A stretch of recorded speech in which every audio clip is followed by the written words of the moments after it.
दोस्तों, अगर मैं आप लोगों से एक भाषा में पूछूं कि एक बाप अपनी बेटी से कितना प्यार करता है, कितना प्यार करता है दोस्तों, अगर मैं आप लोगों को लफ्ज़ों में भी बयां करूं ना कि एक बाप बेटी या एक बाप बेटे या माँ बेटे का रिश्ता क्या होता है, तो शायद दोस्तों मुझ पे लफ्ज़ कम पड़ जाएंगे, मैं आप लोगों को बता नहीं पाऊंगा।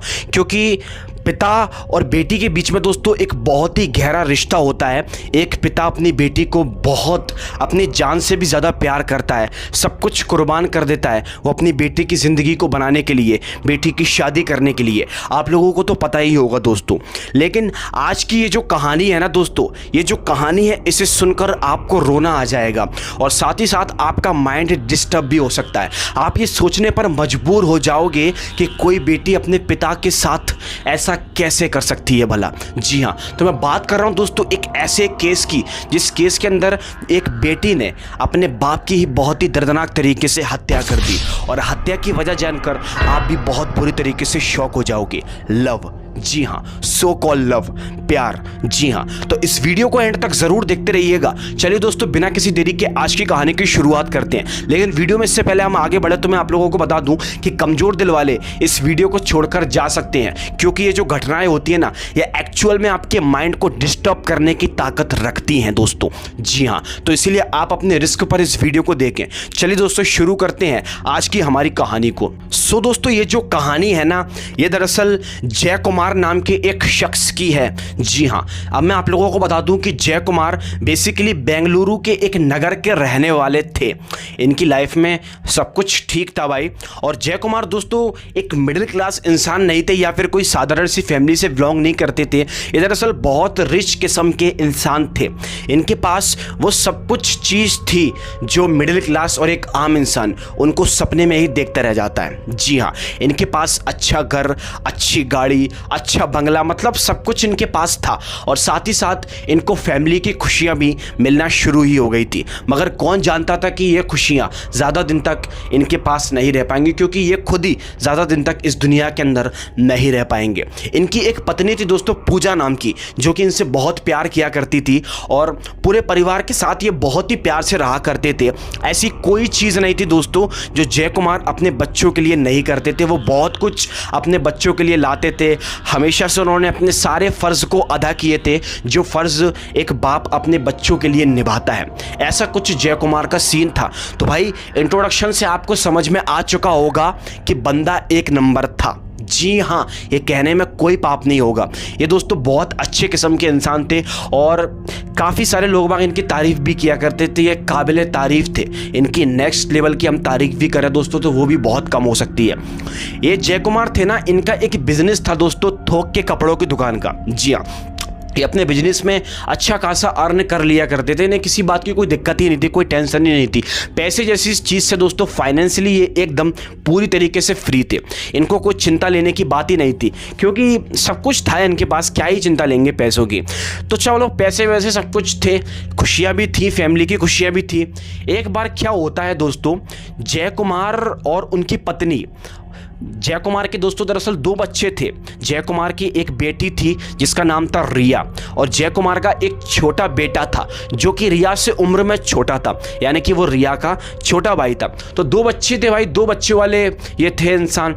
लेकिन इन्हीं सब के बीच जय कुमार की लाइफ के अंदर एक ऐसा दिन आता है दोस्तों, वो दिन उनकी ज़िंदगी और उनकी लाइफ के अंदर इतना मनहूस दिन था कि जिस दिन के बारे में अगर आप सुनोगे तो आपकी आत्मा भी थर थर काँप जाएगी। जी हाँ दोस्तों, ये कहानी बहुत ही ज़्यादा डिस्टर्बिंग है। एक दिन जय कुमार की लाइफ में ऐसा आता है।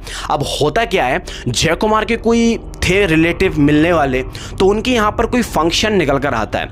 तो जय कुमार और उनकी फैमिली को इनवाइट कर दिया गया था कि आपको भी आना है। भाई, होता है ना कभी कभी हमारा रिलेटिव बोल ही देते हैं कि आपको इन फंक्शन के अंदर आना ही होता है। तो दोस्तों आप क्या होता है, जब ये फंक्शन निकल कर आता है तो जय कुमार और उनकी फैमिली को जाना था। ये दरअसल बाहर के रहने वाले थे इनके रिलेटिव, तो इनको ट्रेन पकड़ के या कुछ भी अदरवाइज इनको बाहर जाना था।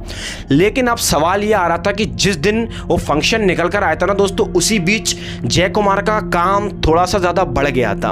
वो किसी काम में मतलब बिजी हो गए थे, तो वो किसी वजह से नहीं जा पा रहे थे अपने रिलेटिव के फंक्शन में शामिल होने के लिए। तो अब यहाँ पर क्या होता है, जय कुमार फैसला करते हैं कि यार मैं तो जा नहीं पा रहा हूँ, मेरे पे काम है, क्यों ना मैं अपने परिवार, अपनी पत्नी और अपने बच्चों को भेज देता हूँ, ये लोग फ़ौरन ही अपना अच्छे तरीके से अपना प्रोग्राम निपटा के और आ जाएंगे घर पर। इस तरीके से जय कुमार ने सोचा था, उनको सोचना कुछ गलत भी नहीं था, वो अपना काम निपटा लेंगे, दोनों काम हो जाएंगे भाई। तो जय कुमार ने अपनी पत्नी से बोला, मतलब अपनी फैमिली से बोला कि आप लोग चले जाओ और ऐसे ऐसे रिलेटिव की मतलब फंक्शन है, तो आप लोग जाने को चले जाओ, आप निपटा के आ जाना। और ये लोग ट्रेन से दोस्तों जाने वाले थे। तो अब यहाँ पर क्या होता है, जय कुमार की जो बेटी थी ना रिया, अब ये कहानी आप थोड़ी ध्यान से सुनना, यहाँ से कहानी थोड़ी इंटरेस्टिंग होने वाली है। जय कुमार की ये जो बेटी थी दोस्तों रिया, ये उस फंक्शन में जाने से मना कर देती है। आई डोंट नो ये क्यों जाने से मना कर रही थी, लेकिन इसने कुछ बहाना मार दिया था अपने पिता से। बोलती है कि मुझे फंक्शन में अटेंड होने के लिए नहीं जाना है। इसने अपने पिता से ऐसी बातें बोल दी। तो अब बचता कौन है, जय कुमार का बेटा, देन उसकी पत्नी। तो अब क्या होता है, जय कुमार अपने बेटे और अपनी पत्नी से बोलता है, मतलब अपनी पत्नी से बोलता है कि अपने छोटे बेटे को लेके चले जाओ, तुम फंक्शन अटेंड करो और देन जब फंक्शन कंप्लीट हो जाएगा तो तुम आ जाना लौट कर। इस तरीके से दोस्तों ये डील इनके परिवार में पक्की हो जाती है। तो भाई अब वो दिन आ जाता है जिस दिन जय कुमार की फैमिली को फंक्शन में शामिल होने के लिए निकलना था, मतलब कि अपने शहर से निकलना था। तो वो दिन आता है तो जय कुमार क्या करते हैं, अपनी पत्नी और अपने बेटे को स्टेशन छोड़ने के लिए जाते हैं और देन इनका रिजर्वेशन हो चुका था, ट्रेन व्रेन में बिठलवा देते हैं बेहतरीन, और इनकी पत्नी और इनके बेटे निकल जाते हैं। तो दोस्तों वो निकल जाते हैं ना, तो घर में कौन बचता है, जय कुमार और उसकी बेटी, ये दोनों दोस्तों घर में अकेले बचते हैं। अब क्या होता है दोस्तों, उनकी पत्नी तो चले गई थी, तो कांटेक्ट भी अब ये नहीं करते थे, घर पे आ जाते हैं। तो उसी दिन की दोस्तों शाम हो चुकी थी, जय कुमार और उसकी बेटी आराम से बैठे होते, कोई दिक्कत नहीं होती किसी बात की। लेकिन जैसी रात होती है ना, तो रात के वक्त पर जय कुमार ऐसे लेटे हुए थे अपने कमरे के अंदर। तो ये जो उसकी बेटी थी ना दोस्तों रिया, वो अपने पिता के लिए दूध लेकर आती है। जी हाँ, पीने के लिए दूध लेकर आती है। अब ये कोई नई बात नहीं है, देखो आप सोचो कि दूध में ऐसा कुछ है वैसा, ये कोई नई बात नहीं है। जय कुमार की पत्नी जब वहाँ गई नहीं थी ना फंक्शन में, तो उससे पहले वो अपने पति को दूध पिलाती थी, मतलब कि देती थी पीने के लिए अपने बच्चों और अपने पति को। तो जब वो उसकी पत्नी चले गई तो उसकी बेटी अपने पिता के लिए लेकर आती है दूध, वो जय कुमार को दे देती है पीने के लिए।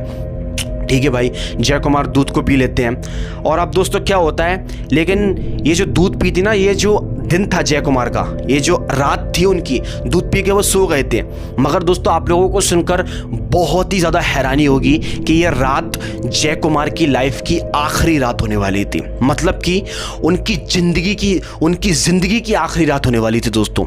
इस दिन के बाद से जय कुमार की लाइफ क्या ही मैं आप लोगों को बताऊं, एंड हो चुकी थी। जी हाँ, अब क्या होता है दोस्तों, उस रात वो दूध पीकर सो गए थे। तो अब होती है दोस्तों अगला दिन, यानी कि अगली सुबह क्या होता है, जय कुमार का ये जो घर था ना, ये मंजिलों की मंजिल ऊपर बना हुआ था, अच्छा खासा घर था भाई, मैंने आपको पहले भी बताया, आलीशान बंगला था।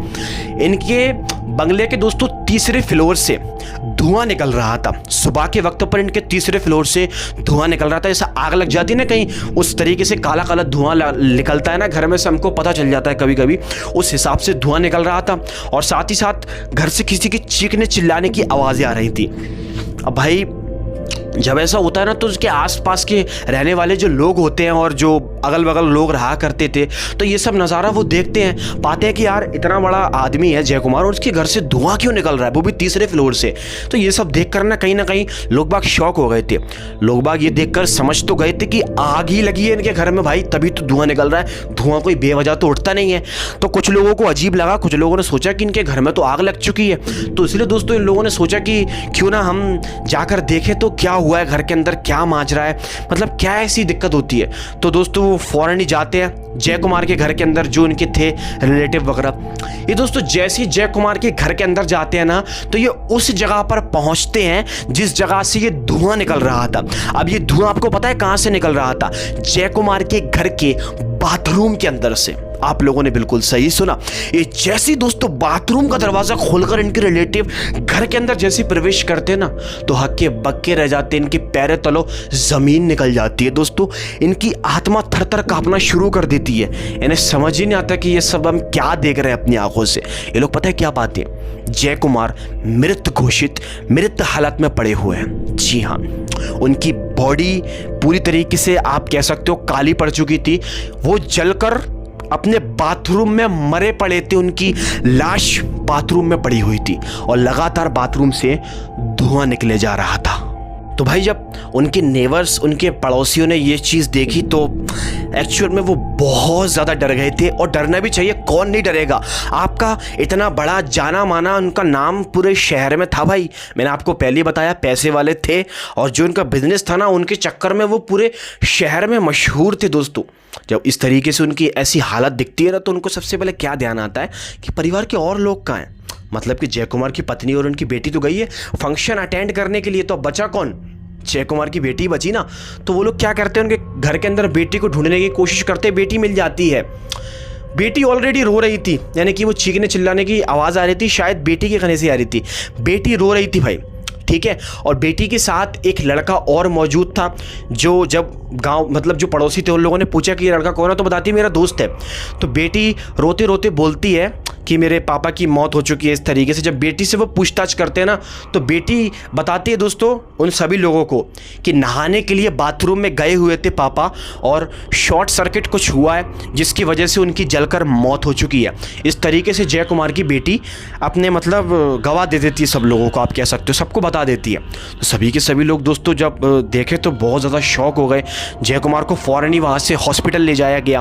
तो अब जब ये इनको हॉस्पिटल ले जाते हैं ना, तो डॉक्टर भाई मृत घोषित कर देते हैं जय कुमार को, क्योंकि वो तो एक्चुअली पहले ही दोस्तों मर चुके थे। लेकिन उनके नेबर्स थोड़े से शॉक हो गए थे, भाई इतना बड़ा आदमी, उनके बिजनेस की वजह से दोस्तों वो पूरे शहर में मशहूर थे, जैसे कि मैंने आप लोगों को बताया। तो इसीलिए थोड़े से शॉक हो गए, तो तसल्ली के लिए ले गए हॉस्पिटल, लेकिन उनको मृत घोषित कर दिया गया। लेकिन उनकी मौत से पूरे शहर के अंदर अफरा तफरी मच गई। किसी को कुछ भी समझ में नहीं आया कि इतने बड़े नामी ग्रामी आदमी की मौत कैसे हो सकती है, वो भी शॉर्ट सर्किट होने की वजह से। जबकि उनकी बाथरूम में तो कोई भी ऐसा सुराग नहीं है कि जिसकी वजह से उनके बाथरूम में कोई शॉर्ट सर्किट हो जाए या उनकी मौत हो जाए। तो भाई पुलिस को ये सब बातें दोस्तों बहुत अजीब लगती है। पुलिस तक जब ये खबर पहुंचती है तो पुलिस को ये सब बातें बहुत अजीब लगती है। तो पुलिस फैसला करती है कि यार इस चीज़ की इन्वेस्टिगेट तो करना ही चाहिए, एक्चुअली पता तो करना चाहिए कि जय कुमार के साथ हुआ क्या। तो अब दोस्तों पुलिस क्या करती है, उनकी जो बेटी थी ना रिया, उनको बुलाती है पुलिस स्टेशन पूछताछ करने के लिए। अब ऑफिशियली जाहिर सी बात है उन्हीं को ही बुलाएगी, क्योंकि जब जय कुमार के साथ ये घटना हुई थी तो उनकी बेटी ही घर के अंदर मौजूद थी, कोई और तो था नहीं। उनकी पत्नी और उनके बेटे तो फंक्शन को अटेंड करने के लिए गए थे। तो इसीलिए पुलिस बुलाती है जय कुमार की बेटी को पूछताछ करने के लिए।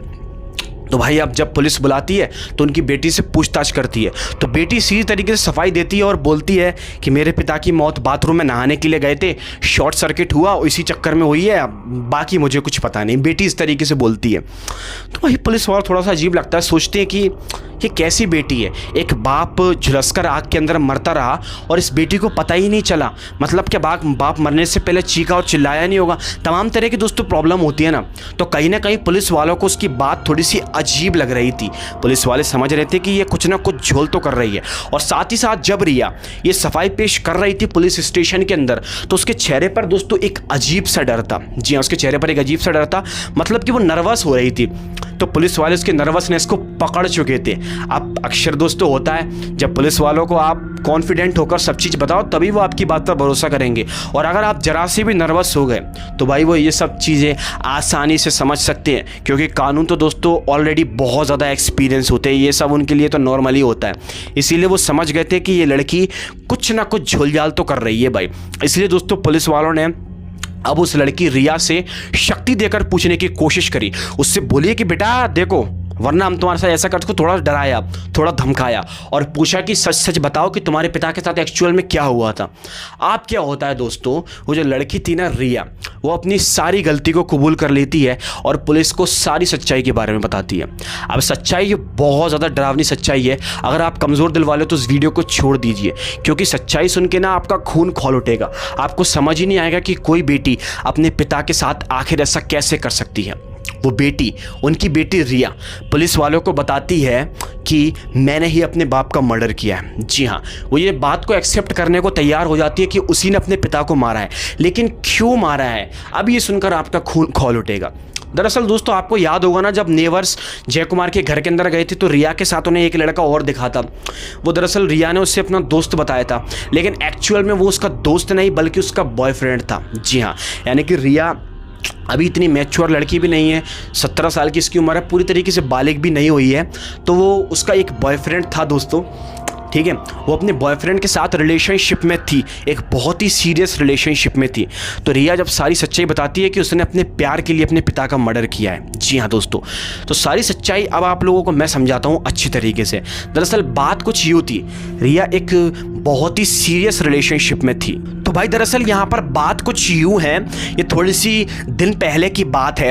रिया अपने बॉयफ्रेंड से ऐसी बात कर रही थी, ऐसी मतलब उसके साथ चैटिंग कर रही थी। तो एक बार क्या होता है ना, जय कुमार अपनी बेटी को ऐसा करते हुए पकड़ लेते हैं। जी हाँ, तो जय कुमार ने उसको बात करते हुए पकड़ लिया, तो थोड़ी शक्ति से उसको डांटते हैं, अपनी बेटी को डांटते हैं और बोलते हैं, कहीं ना कहीं जय कुमार को ऐसा लग रहा था कि ये जो लड़का है ना, जो उसकी लड़की का बॉयफ्रेंड है, वो एक्चुअल में सही लड़का नहीं है। इसीलिए जय कुमार ने अपनी बेटी से मना किया कि तुम इस लड़के से बात मत करो, इस लड़की से दूरियां, इस लड़के से थोड़ी दूरियां बना लो। इस तरीके से जय कुमार अपनी बेटी से बोलते हैं। तो भाई उनकी लड़की पूरी तरीके से प्यार में अंधी हो चुकी थी। अब आप लोग इसको क्या कहोगे मुझे नहीं पता, ट्रू लव कहोगे या fake love, I don't know, लेकिन वो पूरी तरीके से उस लड़के के प्यार में अंधी हो चुकी थी। वो जब उसके बाप उस लड़के से दूरी बनाने को कह रहा था ना, तो उस लड़की को अपना बाप ही शैतान की तरह दिखाई दे रहा था। जी हाँ, आप लोगों ने बिल्कुल सही सुना। उस लड़की अपने बाप पर बहुत ज़्यादा गुस्सा हो गई थी उस दिन। वो मतलब मन ही मन अपने बाप के लिए वो खटास मन में भरी हुई थी। हालांकि उस दिन जब उसके बाप ने उससे मना की थी ना, तो उसने उस दिन उसकी बात को ऐसी उसके मुंह पे मान ली थी अपने बाप को दिखाने के लिए। लेकिन क्या एक्चुअल में उसने उस लड़के से बात करना बंद कर दी थी? जी बिल्कुल भी नहीं। उसके बाप के मना करने के बाद भी वो उस लड़के से बात भी करती थी, उससे मिलने भी जाया करती थी। और दोस्तों उसके बाप ने एक बार और उसको पकड़ लिया था कुछ दिन के बाद, लेकिन वो फिर से बोलती है कि अब मैं कभी बात नहीं करूँगी। लेकिन उसने ऐसा कुछ भी नहीं किया, उसने उस लड़के से बात करना नहीं छोड़ी। भाई अब क्या, ये रिया ने पूरा प्लान कर लिया कि इसका बाप तो इस लड़के से बात करने नहीं देगा, ना ही शादी होने देगा, इसीलिए बाप को ही रास्ते से हटा देते हैं। यानी कि जो मर्डर किया था ना रिया ने अपने बाप का दूध में, अब मैं आपको सब कुछ बताऊंगा, ये पूरी प्लानिंग के साथ मर्डर था। जी हाँ दोस्तों, आपको ध्यान है ना, उस रात उसने जब जय कुमार की मौत हुई थी, उस रात उसने उसको बाप को अपने दूध दिया था पीने के लिए। एक्चुअल में उसने उस दूध के अंदर नींद की गोली मिलाई थी। जी हाँ दोस्तों, आप लोगों ने बिल्कुल सही सुना। और उस रात घर के अंदर जय कुमार और उसकी बेटी नहीं, बल्कि उसकी रिया, मतलब उसकी बेटी रिया का बॉयफ्रेंड भी उस घर के अंदर मौजूद था। रिया ने अपने बाप को दूध दिया, दूध जैसे ही उसके बाप ने पिया तो वो सो गया था। एक्चुअल में वो सोया नहीं था, उसको नींद आ गई थी, उसने उसके अंदर नींद की गोली मिलाई थी। तो जैसे ही दोस्तों जय कुमार सोया ना, तो ये उसका बॉयफ्रेंड और ये रिया, इन दोनों ने मिलकर नाइफ से अपने बाप के ऊपर कई बार वार किया और उसे मौत के घाट उतार दिया। उसे मारने के बाद इसके सो कॉल बॉयफ्रेंड और रिया ने अपने बाप को बाथरूम के अंदर ले जाकर पेट्रोल लगाकर आग में झुलस कर, मतलब इसके अंदर आग लगा दी, जिससे कि जय कुमार की मौत हो गई दोस्तों। जी हाँ, अब वो आग रात भर जलती रही। आग मतलब सुबह तक आपने देखा था ना किस तरीके से धुआं निकल रहा था। ये था दोस्तों जय कुमार की मौत के पीछे का राज। उसी की बेटी ने अपने प्यार को पाने के लिए अपने बाप को रास्ते से हटा दिया था, अपने बाप की मौत कर दी थी। जी हाँ दोस्तों, इस तरीके से रिया ने अपने बाप को मारा था। उसने पुलिस में ये सब बातें कबूल भी कर लिया आसानी से। तो भाई जब पुलिस वाले और बाकी सब लोग तक ये बात पहुंचती है ना, तो कोई क्या ही कहे, इतना अच्छा इंसान था यार, कोई बेटी अपने बाप के साथ ऐसा कैसे कर सकती है। तो वो जो लड़का था उसका बॉयफ्रेंड, उसको भी बुलवाया जाता है और उसको इस घटना के लिए दोस्तों जेल हो जाती है, क्योंकि हो ना हो वो भी उसके मर्डर में इन्वॉल्व है। जी हाँ, आप लोग समझ सकते हो। तो इसीलिए उसको, लड़के को जेल हो जाती है। उसकी उम्र 19 साल की थी। लेकिन ये जो जय कुमार की लड़की थी ना रिया, ये दरअसल पूरी तरीके से बालिग नहीं हुई थी, इसीलिए उसे बाल सुधार गृह में डाल दिया जाता है रिया को। तो ठीक है, इस तरीके से रिया और उसका लड़के का पुलिस अच्छी तरीके से काम जाम कर देती है। लेकिन दोस्तों ज़रा सोच कर देखो, ये कहानी हमारे दिल को जब जाकर दहलाती है, जब हम ये सोचें कि कोई बेटी अपने बाप के साथ ऐसा कैसे कर सकती है, जबकि जय कुमार ने अपनी बेटी की खुशियों को लाने के लिए क्या कुछ नहीं किया था। एक बाप ने बहुत कुछ किया था अपने बेटे, अपनी बेटी, अपने परिवार के लिए बहुत कुछ किया था, लेकिन एक बेटी ने ज़रा सा ना सोचा और अपने बाप को मौत के घाट उतार दिया। ये बहुत ही शर्मनाक बात है दोस्तों, आप इसको कुछ भी कह सकते हो। तो दोस्तों यही थी एक बहुत ही कर्री मर्डर की कहानी जो कि मैंने आप लोगों से शेयर की। तो अब इस कहानी से हम क्या ही सीख लें? क्या हम ये कहें कि एक बेटी पे कभी भरोसा नहीं करना चाहिए? ऐसा तो हो ही नहीं सकता ना दोस्तों, क्योंकि हर बेटियां या हर बाप एक जैसा तो नहीं होता। तो ठीक है, तो बस ये कहानी है, इस कहानी से हमको यही सीख मिलती है कि दुनिया में आजकल बहुत कुछ हो रहा है भाई, और क्या ही किसी पर हम भरोसा करें। आज की दुनिया में कुछ भी पॉसिबल हो सकता है। तो उम्मीद करता हूँ आज की कहानी आप लोगों को पसंद आई होगी। अगर वीडियो अच्छी लगी हो तो लाइक करके चैनल को सब्सक्राइब कर देना। अगर आपको मेरा कहानी सुनाने का तरीका अच्छा लगता है तो प्लीज़ चैनल को सपोर्ट करो, सब्सक्राइब करो। आपको यहाँ पे हॉरर, क्राइम और मिस्ट्री स्टोरीज सुनने को मिलेंगी। तो चलिए अब हम मिलते हैं आपसे एक और दिल दहला देने वाली कहानी के साथ। तब तक के लिए दोस्तों बहुत बहुत धन्यवाद।